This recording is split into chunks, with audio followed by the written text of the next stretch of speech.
जी अस्सलाम वालेकुम दोस्तों। जी दोस्तों, आप देख रहे हैं poultry discussion with Imran Rana. मैं इमरान राना। आज माशाल्लाह 15 दिन का चूज़ा है जी। NDIB का सेकंड शॉट कर दिया हमने। NDIB live vaccine, ND Ranikhet, IB मातदी खांसी, दो किस्म की वैक्सीन का मिलाप होता है जी। एक 5वें दिन पे किया था, एक आज 15वें दिन पे किया जी। तो 30,000 चूज़ा था, 500 लीटर पानी लिया, 2 घंटे हमने इसे प्यास दी है। तो माशाल्लाह चूज़ा लगा हुआ सारा लाइनों पे। तो ये तकरीबन 1.25 घंटे में पानी ख़त्म हो जाएगा।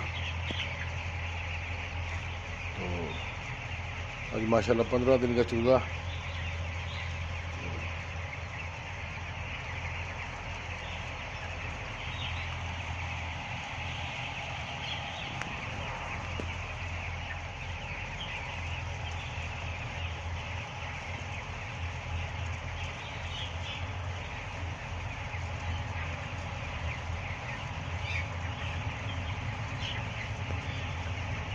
इसके साथ इजाज़त दीजिए, मिलते अगली वीडियो में।